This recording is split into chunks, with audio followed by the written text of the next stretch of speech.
పెద్దపల్లి జిల్లా రామగుండం మున్సిపల్ కార్యాలయం ఎదుట మున్సిపల్ కార్మికులు ఆందోళనకు దిగారు. ఇటీవల విధి నిర్వహణలో మృతి చెందిన పారిశుద్ధ కార్మికురాలు మల్లమ్మ కుటుంబానికి 20 లక్షల పరిహారం, ఇంటిలో ఒకరికి ఉద్యోగం ఇవ్వాలని డిమాండ్ చేస్తూ నిరసన తెలిపారు. ఉష్ణోగ్రతలు పెరుగుతున్నా అధికారులు తమకు కనీస సౌకర్యాలు కల్పించడం లేదన్నారు కార్మికులు.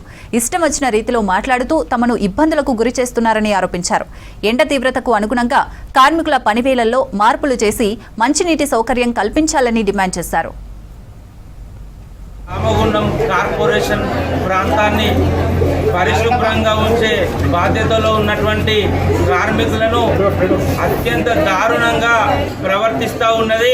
చనిపోయిన కుటుంబానికి జేఏసీ నాయకులు డిమాండ్ చేసినట్టుగా ఒకరికి పర్మనెంట్ ఉద్యోగంతో పాటు 20 లక్షల రూపాయలు వాళ్ళకి ఇవ్వాలని చెప్పి, అంతేకాకుండా వడదెబ్బ వల్ల మున్సిపల్ అధికారుల నిర్లక్ష్యం వల్ల చనిపోవడం మూలంగా ఆ కుటుంబానికి సంబంధించినటువంటి వాళ్ళకి న్యాయం చేయడంతో పాటు మున్సిపల్ అధికారుల పైన చట్టపరమైనటువంటి చర్యలకు కూడా ఆదేశించాలని చెప్పి మేము ట్రాలీలో పోతున్నాం. ఎండాకాలం బాగా ఎండలు కొడుతున్నాయి. ట్రాలీలో పోతున్నాం, ట్రాక్టర్లో పోతున్నాం. పెద్ద కాలువలో కూడా దించిపిస్తారు. కాలువలు కూడా తీస్తున్నాం. మాకు వాటర్ నీళ్ళు ఇవ్వమంటే నీళ్ళు ఇచ్చేటోళ్ళు లేరు. ఓఆర్ఎస్ ప్యాకెట్లు లేవు, సల్ల ప్యాకెట్లు లేవు, ఏం లేవు. మాకు సేఫ్టీ ఏం లేదు.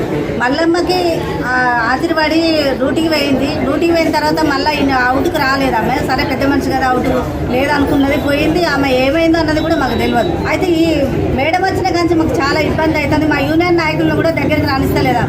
ఏం మాట్లాడిస్తలేదు. మాకు ఏం ఇబ్బంది అయినా కానీ మేము వాళ్ళకి చెప్పుకొని వాళ్ళని తీసుకొచ్చేది. ఇన్ని గత సంవత్సరంలలో 20 సంవత్సరాల క్రితం పని చేస్తలేరు అంటారు. పని ఎందుకు చేస్తలేం? పని చేయండి, పని ఎట్లా అవుతుంది?